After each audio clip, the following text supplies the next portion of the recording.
ನಮಸ್ಕಾರ ಸ್ನೇಹಿತರೆ. ಎಕ್ಸ್‌ಮೆನ್ ಸೀರೀಸ್ ಅಲ್ಲಿ ಬೆಸ್ಟ್ ಮೂವಿ ಯಾವುದು ಅಂದ್ರೆ ತುಂಬಾನೇ ಜನ ಹೇಳೋದು ಲೋಗನ್ ಮೂವಿಯ ಹೆಸರು. ಇಂಟರ್ನೆಟ್ ಅಲ್ಲಿ ಯಾವುದೇ ಆರ್ಟಿಕಲ್ ನೋಡಿದ್ರು 90% ಕ್ರಿಟಿಕ್ಸ್ ಮತ್ತೆ ಆಡಿಯನ್ಸ್ ಲೋಗನ್ ಮೂವಿಯನ್ನ ಮೊದಲನೇ ಸ್ಥಾನದಲ್ಲಿ ಇಡ್ತಾರೆ. ಯಾಕೆ ಅಂತ ಮೂವಿ ನೋಡಿದವ್ರಿಗೆ ಗೊತ್ತೇ ಇರುತ್ತೆ. ನೋಡಿಲ್ಲ ಅಂದ್ರೆ ಈ ವಿಡಿಯೋನ ಪೂರ್ತಿ ನೋಡಿ, ಮೂವಿಯ ಸ್ಟೋರಿ ಎಲ್ಲ ಕಂಪ್ಲೀಟ್ ಆಗಿ ಎಕ್ಸ್ಪ್ಲೈನ್ ಮಾಡ್ತೀನಿ. ಮತ್ತೆ ಲೋಗನ್ ಮೂವಿ ನೋಡ್ಬೇಕು ಅಂದ್ರೆ ಬೇರೆ ಎಕ್ಸ್‌ಮೆನ್ ಮೂವೀಸ್ ಮೊದಲು ನೋಡ್ಬೇಕು ಅಂತ ಏನೂ ಇಲ್ಲ. ಸಣ್ಣ ಪುಟ್ಟ ಕನೆಕ್ಷನ್ ಇದೆ. ಏನದು ಅಂತ ಈ ವಿಡಿಯೋ ಅಲ್ಲೇ ಹೇಳ್ತೀನಿ. ಕಳೆದ 100 ವರ್ಷದಿಂದ ತುಂಬಾನೇ ಪವರ್ಫುಲ್ ಆಗಿದ್ದ ಸಾವೇ ಇಲ್ಲದ ಲೋಗನ್ ಅಂದ್ರೆ ವೋಲ್ವರಿನ್ 2029 ತನಕ ವಯಸ್ಸಾಗಿ ತುಂಬಾನೇ ವೀಕ್ ಆಗೋಗಿದ್ದಾನೆ. ತನ್ನ ಹೀಲಿಂಗ್ ಪವರ್ಸ್ ಕೂಡ ಕಡಿಮೆ ಆಗಿದೆ. ಅಡಮ್ಯಾಂಟಿಯಂ ಪಾಯ್ಸನಿಂಗ್ ಇಂದ ಸ್ಲೋ ಆಗಿ ಸಾಯ್ತಾ ಇದ್ದಾನೆ. ಏನಾಯ್ತು ವೋಲ್ವರಿನ್ಗೆ? ಬೇರೆ ಮ್ಯೂಟೆಂಟ್ಸ್ ಗಳ ಕತೆ ಏನಾಯ್ತು? ವೋಲ್ವರಿನ್ ನ ಮಗಳ ಕತೆ ಏನು ಅನ್ನೋದು ಈ ಮೂವಿಯ ಸ್ಟೋರಿಯಲ್ಲಿ ನೋಡೋಣ. ಅದಕ್ಕಿಂತ ಮುಂಚೆ ಸ್ನೇಹಿತರೆ, ನೀವು ಈ ಚಾನಲ್ಗೆ ಸಬ್ಸ್ಕ್ರೈಬ್ ಆಗಿಲ್ಲ ಅಂದ್ರೆ ದಯವಿಟ್ಟು ಸಬ್ಸ್ಕ್ರೈಬ್ ಆಗಿ, ಮತ್ತೆ ಪಕ್ಕದಲ್ಲೇ ಇರೋ ನೋಟಿಫಿಕೇಶನ್ ಬೆಲ್ ಐಕನ್ ಕೂಡ ಆನ್ ಮಾಡಿ. ಇದೇ ರೀತಿ ಮೂವೀಸ್ಗೆ ಸಂಬಂಧಪಟ್ಟ ವಿಡಿಯೋಸ್ ನ ಇಲ್ಲಿ ಅಪ್ಲೋಡ್ ಮಾಡ್ತಾ ಇರ್ತೀನಿ. ಈ ಮೂವಿಯ ಕತೆ ನಡೆಯೋದು 2029 ಟೆಕ್ಸಸ್ ಅಲ್ಲಿ. ಡೆಡ್ ಪೂಲ್ ಅಂಡ್ ವೋಲ್ವರಿನ್ ಮೂವಿಯಲ್ಲಿ ವೋಲ್ವರಿನ್ ತರ ಈ ಮೂವಿಯಲ್ಲೂ ಕೂಡ ಲೋಗನ್ ದೇವದಾಸ್ ಆಗಿ ಯಾವಾಗ್ಲೂ ಕುಡಿತಾ ಇರ್ತಾನೆ. ಲೀಸ್ಗೆ ತಗೊಂಡಿರೋ ಲಿಮೋಸಿನ್ ಕಾರ್ ನ ಡ್ರೈವ್ ಮಾಡ್ತಿರ್ತಾನೆ, ಅಂದ್ರೆ ಕ್ಯಾಬ್ ಡ್ರೈವರ್ ಕೆಲಸ. ಲೋಗನ್ಗೆ ಈಗ ವಯಸ್ಸಾಗಿದೆ, ಮೊದಲಷ್ಟು ಶಕ್ತಿ ಇಲ್ಲ. ಒಂದಿನ ಕುಡಿದು ಕಾರಲ್ಲಿ ಮಲಗಿದ್ದಾಗ ಒಂದಷ್ಟು ಜನ ಕಳ್ಳರು ಬಂದು ಕಾರ್ನ ಟೈರ್ ಕದಿಬೇಕಾದ್ರೆ ಲೋಗನ್ ಇವ್ರನ್ನ ತಡೆಯೋಕೆ ನೋಡ್ತಾನೆ. ಆದ್ರೆ ಅವರು ಲೋಗನ್ಗೆ ಶೂಟ್ ಮಾಡಿದಾಗ ನಮ್ಗೆ ಗೊತ್ತಾಗುತ್ತೆ ಇವನ್ಗೆ ಮೊದ್ಲಿನಷ್ಟು ಹೀಲಿಂಗ್ ಪವರ್ಸ್ ಇಲ್ಲ. ಮೊದ್ಲು ಕೆಲವು ಸೆಕೆಂಡ್ಸ್ ಅಲ್ಲೇ ಗಾಯ ವಾಸಿ ಆಗೋಗೋದು, ಈಗ ಸ್ಲೋ ಆಗಿ ಹೀಲ್ ಆಗ್ತಾ ಇದ್ದಾನೆ. ತನ್ನ ಕಾರ್ ಡ್ಯಾಮೇಜ್ ಆದ್ರೆ ತುಂಬಾನೇ ಲಾಸ್ ಆಗುತ್ತೆ ಅಂತ ಕೋಪದಲ್ಲಿ ಲೋಗನ್ ಎದ್ದು ಬಂದು ಎಲ್ಲರನ್ನ ತನ್ನ ಕ್ಲಾಸ್ ಇಂದ ಚುಚ್ಚಿ ಸಾಯಿಸೋಕೆ ಶುರು ಮಾಡಿದಾಗ ಇಬ್ರು ಮಾತ್ರ ಹೆದರ್ಕೊಂಡು ಓಡೋಗ್ತಾರೆ. ಬೇರೆಯವರೆಲ್ಲ ಸಾವನ್ನಪ್ತಾರೆ. ಲೋಗನ್ ಇದೇ ತರ ಕ್ಯಾಬ್ ಡ್ರೈವರ್ ಆಗಿ ಕೆಲಸ ಮಾಡ್ತಿರ್ತಾನೆ. ಇದರ ನಡುವೆ ನಮ್ಗೆ ಗೊತ್ತಾಗೋದೇನಂದ್ರೆ ಕಳೆದ 25 ವರ್ಷಗಳಿಂದ ಯಾರು ಮ್ಯೂಟೆಂಟ್ಸ್ ಗಳು ಹುಟ್ಟೇ ಇಲ್ಲ. ಇದ್ದವರೆಲ್ಲ ಸಾವನ್ನಪ್ಪಿದ್ದಾರೆ. ಉಳಿದಿರೋದು ಲೋಗನ್ ಮತ್ತೆ ಇನ್ನೊಂದಷ್ಟು ಜನ ಮ್ಯೂಟೆಂಟ್ಸ್ ಮಾತ್ರ. ಯಾಕೆ, ಏನಾಯ್ತು, ಯಾರ್ಯಾರು ಉಳಿದಿದ್ದಾರೆ ಅಂತ ಮುಂದೆ ನೋಡ್ತಾ ಹೋಗೋಣ. ನೆಕ್ಸ್ಟಿನಲ್ಲಿ ಲೋಗನ್ ಒಂದಷ್ಟು ಜನ ಪ್ಯಾಸೆಂಜರ್ಸ್ ನ ಕರ್ಕೊಂಡು ಸ್ಮಶಾನಕ್ಕೆ ಯಾರ್ದೋ ಅಂತ್ಯಕ್ರಿಯೆ ಇದೆ ಅಂತ ಬಂದಿದ್ದಾಗ ಗ್ಯಾಬ್ರಿಯಲಾ ಅನ್ನೋ ಮಹಿಳೆ ಇವನನ್ನ ವೋಲ್ವರಿನ್ ಅಂತ ಗುರ್ತಿಡಿದು ತನಗೆ ಸಹಾಯ ಮಾಡೋಕೆ ತುಂಬಾನೇ ಕೇಳ್ಕೊಂತಾಳೆ. ಆದ್ರೆ ಲೋಗನ್ ಏನ್ ಸಮಸ್ಯೆ ಅಂತಾನು ಕೇಳ್ದೆ, ನಿನ್ ಸಮಸ್ಯೆ ನೀನ್ ಹಿಡ್ಕೊ, ನನ್ ಸಮಸ್ಯೆನೆ ಊರವ್ರಿಗೆಲ್ಲ ಹಂಚೋಷ್ಟಿದೆ ಅಂತ ಹೇಳಿ ಕಾರ್ ಹತ್ತಿ ಇಲ್ಲಿಂದ ಹೊಡ್ತಾನೆ. ನಂತರ ಇವನು ಕೆಲವೊಂದಷ್ಟು ಮೆಡಿಸಿನ್ಸ್ ತಗೊಂಡ್ ಬಂದು ಕಾರಲ್ಲಿ ಕುತ್ಕೊಂಡು ಕುಡಿತಿದ್ದಾಗ ಡೊನಾಲ್ಡ್ ಅನ್ನೋ ವ್ಯಕ್ತಿ ಇವನ ಹತ್ರ ಬಂದು ಹೇಳ್ತಾನೆ, ನನಗೆ ನೀನ್ ಬೇಡ, ನಿನ್ನನ್ನ ಹುಡುಕ್ತಾ ಇರೋ ಗ್ಯಾಬ್ರಿಯಲಾ ಅನ್ನೋ ಮಹಿಳೆ ಬೇಕು. ಅವಳು ನಿನ್ನನ್ನ ಹುಡ್ಕೊಂಡ್ ಬಂದ್ರೆ ನನಗೆ ಕಾಂಟ್ಯಾಕ್ಟ್ ಮಾಡು ಅಂತ ತನ್ನ ಕಾರ್ಡ್ ಕೊಟ್ಟು ಹೋಗ್ತಾನೆ. ಇದರ ಮೇಲೆ ಆಲ್ಕಲೈ ಟ್ರಾನ್ಸಿಜನ್ ಅಂತ ಬರ್ದಿದೆ. ಎಕ್ಸ್‌ಮೆನ್ ಸೀರೀಸ್ ಅಲ್ಲಿ ಸ್ನೇಹಿತರೆ ಎಸೆಕ್ಸ್ ಕಾರ್ಪೊರೇಷನ್ ಇರುತ್ತೆ. ಮ್ಯೂಟೆಂಟ್ಸ್ ಗಳನ್ನ ರೆಡಿ ಮಾಡ್ತಿದ್ದ ಲ್ಯಾಬ್ ಅದು. ಅದೇ ರೀತಿ ಇಲ್ಲಿ ಆಲ್ಕಲೈ ಟ್ರಾನ್ಸಿಜನ್ ಕಂಪನಿ ಕೂಡ. ಇವ್ರು ಏನ್ ಮಾಡ್ತಿರ್ತಾರೆ ಅಂದ್ರೆ ಜೆನೆಟಿಕಲಿ ಮಾಡಿಫೈಡ್ ಜೋಳದ ಬೆಳೆಗಳನ್ನ ತಯಾರಿಸಿರ್ತಾರೆ. ಸೀಕ್ರೆಟ್ ಆಗಿ ಇದರಲ್ಲಿ ತುಂಬಾನೇ ಕೆಮಿಕಲ್ಸ್ ಹಾಕಿರ್ತಾರೆ. ಈ ಕೆಮಿಕಲ್ಸ್ ಇರೋ ಆಹಾರ ತಿನ್ನೋದ್ರಿಂದ ಮ್ಯೂಟೆಂಟ್ಸ್ ಗಳು ಮತ್ತೆ ಹುಟ್ಟೋದಿಲ್ಲ. ಅದಕ್ಕೆ 25 ವರ್ಷದಿಂದ ಮ್ಯೂಟೆಂಟ್ಸ್ ಕಡಿಮೆ ಆಗ್ತಿದ್ದಾರೆ. ಲೋಗನ್ಗೆ ಈಗ ಸ್ವಲ್ಪ ಟೆನ್ಷನ್ ಶುರು ಆಯ್ತು. ಹೇಗೋ ನನ್ ಪಾಡಿಗೆ ನಾನಿದ್ದೆ, ಇದೇನ್ ಹೊಸ ಮ್ಯಾಟರ್ ಅಲ್ಲಿ ನನ್ನನ್ನ ಎಳ್ಕೊಂಡಿದಾರಲ್ಲ ಅಂತ. ಆಮೇಲೆ ಮೆಡಿಸಿನ್ಸ್ ನ ತಗೊಂಡು ಮೆಕ್ಸಿಕೋಲಿರೋ ಒಂದು ಹಳೆ ಫ್ಯಾಕ್ಟ್ರಿಗೆ ಬರ್ತಾನೆ. ಯಾಕೆ ಅಂದ್ರೆ ಇದೇ ಜಾಗದಲ್ಲಿ ಚಾರ್ಲ್ಸ್ ಝೇವಿಯರ್ ಇರೋದು, ಅಂದ್ರೆ ಪ್ರೊಫೆಸರ್ ಎಕ್ಸ್, ಎಕ್ಸ್‌ಮೆನ್ ನ ಲೀಡರ್. ಚಾರ್ಲ್ಸ್ಗೆ ಈಗ 97 ವರ್ಷ ವಯಸ್ಸಾಗಿದೆ. ಹಾಗಾಗಿ ತಮ್ಮ ಪವರ್ಸ್ ಕಂಟ್ರೋಲ್ ಮಾಡೋಕೆ ಸ್ವಲ್ಪ ಕಷ್ಟ ಆಗ್ತಿದೆ. ಏನ್ ಪವರ್ಸ್ ಇತ್ತು ಅಂತ ನಿಮ್ಗೆ ಗೊತ್ತಿರ್ಬೋದು ಸ್ನೇಹಿತರೆ, ಟೆಲಿಪ್ಯಾಥಿಕ್ ಪವರ್ಸ್. ಬೇರೆಯವರ ಮೈಂಡ್ ನ ಕೂತಿದ್ದ ಜಾಗದಿಂದಾನೆ ಕಂಟ್ರೋಲ್ ಮಾಡ್ತಿದ್ರು, ಮತ್ತೆ ಅವರ ಮೈಂಡ್ ನ ರೀಡ್ ಮಾಡ್ತಿದ್ರು. ಆದ್ರೆ ಈಗ ಡೆಮೆನ್ಷಿಯಾ ಕಾಯಿಲೆಯಿಂದ ಬಳಲ್ತಾ ಇದ್ದಾರೆ. ಹಾಗಾಗಿ ಕೆಲವೊಮ್ಮೆ ಚಿಕ್ಕ ಮಕ್ಕಳ ತರ ಆಡ್ತಾರೆ. ಏನ್ ಮಾತಾಡ್ತಿದ್ದಾರೆ ಅಂತಾನೆ ಗೊತ್ತಾಗಲ್ಲ. ಎಲ್ಲದಕ್ಕಿಂತ ಭಯಾನಕವಾದ ವಿಷಯ ಏನಂದ್ರೆ ಇವ್ರಿಗೆ ಅವಾಗವಾಗ ಟೆಲಿಪತಿಕ್ ಸೀಜರ್ಸ್ ಬರ್ತಾ ಇರುತ್ತೆ. ಅಂದ್ರೆ ನಾರ್ಮಲ್ ಫಿಟ್ಸ್ ಬರುತ್ತಲ್ಲ ಅದೇ ತರ. ಆದ್ರೆ ಫಿಟ್ಸ್ ಬಂದಾಗ ಇವರ ಟೆಲಿಪತಿಕ್ ಪವರ್ಸ್ ನ ಕಂಟ್ರೋಲ್ ಮಾಡೋಕೆ ಆಗಲ್ಲ. ಆಗ ಅಕ್ಕಪಕ್ಕ ಇರೋರ್ಗೂ ಸಮಸ್ಯೆ ಆಗುತ್ತೆ. ಇದರಿಂದ ನಾರ್ಮಲ್ ಮನುಷ್ಯರೇನು ಮ್ಯೂಟೆಂಟ್ಸ್ ಸಾವನ್ನಪ್ತಾರೆ. ನೋಡೋಣ ಮುಂದೆ ಯಾವ ತರ ಈ ಸೀಜರ್ಸ್ ಬರುತ್ತೆ ಅಂತ. ಲೋಗನ್ ಕೆಲಸಕ್ಕೆ ಹೋದಾಗ ಕ್ಯಾಲಿಬಾನ್ ಅನ್ನೋ ಮ್ಯೂಟೆಂಟ್ ಚಾರ್ಲ್ಸ್ ನ ನೋಡ್ಕೊಂತಿರ್ತಾನೆ. ಕ್ಯಾಲಿಬಾನ್ ಒಬ್ಬ ಟ್ರ್ಯಾಕರ್. ಮ್ಯೂಟೆಂಟ್ಸ್ ಎಲ್ಲಿದ್ದಾರೆ ಅಂತ ಟ್ರ್ಯಾಕ್ ಮಾಡೋ ಶಕ್ತಿ ಇವನ್ಗೆ ಇದೆ. ಲೋಗನ್ ಸ್ವಲ್ಪ ಸಮಯದ ಹಿಂದೆ ಕೆಲವು ಮೆಡಿಸಿನ್ಸ್ ತಗೊಂಡ್ ಬಂದಿದ್ನಲ್ಲ, ಅದನ್ನ ಕೊಡೋಕೆ ಅಂತ ಚಾರ್ಲ್ಸ್ ಹತ್ರ ಬಂದ್ರೆ ಇವರು ಇಂಜೆಕ್ಷನ್ ಹಾಕಿಸ್ಕೊಂತಾನೆ ಇಲ್ಲ. ಒಳ್ಳೆ ಚಿಕ್ಕ ಮಕ್ಳು ತರ ಹಠ ಮಾಡ್ತಾ ಇದ್ದಾರೆ. ಇವರು ಲೋಗನ್ ಇಂದ ತಪ್ಪಿಸ್ಕೊಳ್ಳೋಕೆ ಹೋಗಿ ವೀಲ್ ಚೇರ್ ಇಂದ ಕೆಳಗೆ ಬೀಳ್ತಿದ್ದಂಗೆ ಇವ್ರಿಗೆ ಫಿಟ್ಸ್ ಬರೋಕೆ ಶುರು ಆಯ್ತು. ಮೊದ್ಲೇ ಹೇಳ್ದಂಗೆ ಈ ರೀತಿ ಆದಾಗ ತಮ್ಮ ಪವರ್ಸ್ ನ ಚಾರ್ಲ್ಸ್ ಗೆ ಕಂಟ್ರೋಲ್ ಮಾಡೋಕ್ಕಾಗಲ್ಲ. ಅದಕ್ಕೆ ಈಗ ವೋಲ್ವರಿನ್ ಮತ್ತೆ ಕ್ಯಾಲಿಬನ್ಗೂ ಕೂಡ ತೊಂದರೆ ಆಗ್ತಾ ಇದೆ. ಈ ಸೀಜರ್ಸ್ ನಿಲ್ಲಿ ಅಂತ ಕಾಯೋಕ್ಕೂ ಆಗಲ್ಲ. ತುಂಬಾನೇ ಅಪಾಯಕಾರಿ ಇದು. ಚಾರ್ಲ್ಸ್ ಗೆ ಏನಾಗುತ್ತೋ ಬಿಡುತ್ತೋ ಗೊತ್ತಿಲ್ಲ. ಆದ್ರೆ ಇವರ ಅಕ್ಕಪಕ್ಕ ಇರೋರಂತೂ ಕುಡಿಯೋದ್ರಿಂದ ಸಾವನ್ನಪ್ತಾರೆ. ಇದರಿಂದ ಕ್ಯಾಲಿಬನ್ ಈಗ ಫ್ರೀಸ್ ಆಗೋಗಿದ್ದಾನೆ. ಆದ್ರೆ ಲೋಗನ್ ಹೇಗೋ ಮಾಡಿ ಚಾರ್ಲ್ಸ್ಗೆ ಇಂಜೆಕ್ಷನ್ ಕೊಟ್ಟು ಫಿಟ್ಸ್ ಬರೋದು ಕಡಿಮೆ ಆಗೋ ಹಾಗೆ ಮಾಡ್ತಾನೆ. ಆಮೇಲೆ ಟ್ಯಾಬ್ಲೆಟ್ಸ್ ಕೊಟ್ಟು ಇವರನ್ನ ಮಲಗಿಸ್ತಾನೆ. ವೋಲ್ವರಿನ್ ಮೊದಲಷ್ಟು ಪವರ್ಫುಲ್ ಇದ್ದಿದ್ರೆ ಚಾರ್ಲ್ಸ್ಗೆ ಸೀಜರ್ಸ್ ಅಂದ್ರೆ ಫಿಟ್ಸ್ ಬಂದಾಗ ತಡ್ಕೊಂತಿದ್ದ. ಆದ್ರೆ ಈಗ ಲೋಗನ್ಗೆ ಮೊದ್ಲಿನ ತರ ಶಕ್ತಿ ಇಲ್ಲ, ಹೀಲಿಂಗ್ ಪವರ್ಸ್ ಕೂಡ ಕಡಿಮೆ ಇದೆ. ಹಾಗಾಗಿ ಸ್ವಲ್ಪ ಸಮಸ್ಯೆ ಆಗ್ತಾ ಇದೆ. ಚಾರ್ಲ್ಸ್ ನ ಬೆಡ್ ಮೇಲೆ ಮಲಗಿಸಿ ಕ್ಯಾಲಿಬನ್ ಹತ್ರ ಲೋಗನ್ ಬಂದಾಗ ಇವನು ಹೇಳ್ತಾನೆ, ನೀನು ಆ ಸೀಜರ್ಸ್ ನ ತಡ್ಕೊಂತ್ಯಾ, ಆದ್ರೆ ನನ್ ಕೈಯಲ್ಲಿ ಉಸಿರಾಡೋಕೂ ಆಗಲ್ಲ. ಹಾಗಾಗಿ ಅವರ ಮಾತ್ರೆ ಡೋಸೇಜ್ ನ ಜಾಸ್ತಿ ಮಾಡ್ಬೇಕು ಅಂತ ಹೇಳ್ತಾನೆ. ಆದ್ರೆ ಜಾಸ್ತಿ ಡೋಸೇಜ್ಗೆ ಜಾಸ್ತಿ ದುಡ್ಡು ಬೇಕು. ಲೋಗನ್ ಒಂದು ಬೋಟ್ ತಗೊಳೋಕೆ ಅಂತ ದುಡ್ಡು ಜೋಡಿಸ್ತಾ ಇರ್ತಾನೆ. ಟೂರ್ಗೆ ಹೋಗೋಕಲ್ಲ, ಈ ಜಾಗದಿಂದ ಹೊರಟು ಸಮುದ್ರದಲ್ಲಿ ವಾಸವಾಗೋಕೆ. ಬೋಟ್ ಅಲ್ಲಿ ಸಮುದ್ರದಲ್ಲಿ ಓಡಾಡ್ಕೊಂಡಿದ್ರೆ ಅಕಸ್ಮಾತ್ ಚಾರ್ಲ್ಸ್ಗೆ ಸೀಜರ್ಸ್ ಬಂದ್ರು ಕೂಡ ಸುತ್ತಮುತ್ತ ಯಾರು ಇರಲ್ವಲ್ಲ, ಹಾಗಾಗಿ ಜನ ಸಾಯೋದಿಲ್ಲ ಅಂತ. ಕ್ಯಾಲಿಬನ್ ಕೂಡ ಲೋಗನ್ನ ಗಮನಿಸ್ತಾ ಇದ್ದಾನೆ. ಇವನ್ಗೆ ಗಾಯ ಬೇಗ ವಾಸಿ ಆಗ್ತಿಲ್ಲ, ಶಕ್ತಿ ಕಡಿಮೆ ಆಗಿದೆ, ಹತ್ರದ್ದು ಸರಿಯಾಗಿ ಕಾಣಿಸ್ತಿಲ್ಲ, ಎಲ್ಲದಕ್ಕಿಂತ ಮುಖ್ಯವಾಗಿ ದೇಹದ ಒಳಗೆ ಏನೋ ಸಮಸ್ಯೆ ಆಗ್ತಾ ಇದೆ, ಏನು ಅಂತ ಲೋಗನ್ ಇವನ ಹತ್ರ ಹೇಳ್ಕೊಂತಿಲ್ಲ. ಸೊ ನಂತರ ಹೀಗೆ ತನ್ನ ಕಾರ್ ಡ್ರೈವ್ ಮಾಡೋ ಕೆಲಸ ಮುಂದುವರಿಸಿದಾಗ ಒಂದಿನ ರಾತ್ರಿ ಇಬ್ರು ಪ್ಯಾಸೆಂಜರ್ಸ್ ನ ಒಂದು ಹೋಟೆಲ್ ಇಂದ ಕರ್ಕೊಂಡು ಹೋಗೋಕೆ ಮೆಸೇಜ್ ಬರುತ್ತೆ. ಹಾಗಾಗಿ ಹೋಟೆಲ್ ಇರೋ ಲೊಕೇಶನ್ ಗೆ ಬಂದ್ರೆ ಇಲ್ಲಿ ಗ್ಯಾಬ್ರಿಯಲಾ ಇದ್ದಾಳೆ. ಅದೇ ಆಲ್ಕಲೈ ಟ್ರಾನ್ಸಿಜನ್ ಕಂಪನಿ ಅವರು ಹುಡುಕ್ತಾ ಇರೋ ಗ್ಯಾಬ್ರಿಯಲಾ. ಇವಳ ಜೊತೆ ಒಬ್ಳು ಚಿಕ್ಕ ಹುಡುಗಿ ಕೂಡ ಇದ್ದಾಳೆ. ಗ್ಯಾಬ್ರಿಯಲಾ ಹೇಳ್ತಾಳೆ, ನಾವು ಕೆನಡಾಗೆ ಆದಷ್ಟು ಬೇಗ ಹೋಗ್ಬೇಕು, ನಮ್ಮ ಪ್ರಾಣಕ್ಕೆ ಅಪಾಯ ಇದೆ, ನಾನು $50,000 ದುಡ್ಡನ್ನ ಕೊಡ್ತೀನಿ ಅಂತ $20,000 ಅಡ್ವಾನ್ಸ್ ಕೊಡ್ತಾಳೆ. ಮೊದ್ಲು ಇದಕ್ಕೆ ಲೋಗನ್ ಒಪ್ಕೊಳ್ಳಲ್ಲ. ಆಲ್ಕಲೈ ಟ್ರಾನ್ಸಿಜನ್ ಕಂಪನಿ ಅವರು ಇವಳನ್ನ ಹುಡುಕ್ತಾ ಇದ್ದಾರೆ, ಆಮೇಲೆ ನನಗೂ ಸಮಸ್ಯೆ ಆಗ್ಬೋದು ಅಂತ.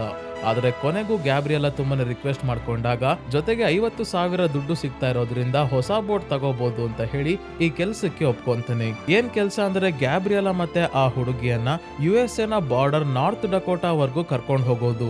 ಲೋಗನ್ ಇವ್ರಿಗೆ ಏನ್ ಪ್ರಾಬ್ಲಮ್ ಆಗಿದೆ, ಏನ್ ಕತೆ ಅಂತಾನು ಕೇಳಲ್ಲ. ಆದ್ರೆ ಗ್ಯಾಬ್ರಿಯಲಾ ಒಬ್ಳು ನರ್ಸ್ ಮತ್ತೆ ಆ ಹುಡುಗಿ ಇವಳ ಮಗಳು ಅಂತ ಗೊತ್ತಾಗುತ್ತೆ.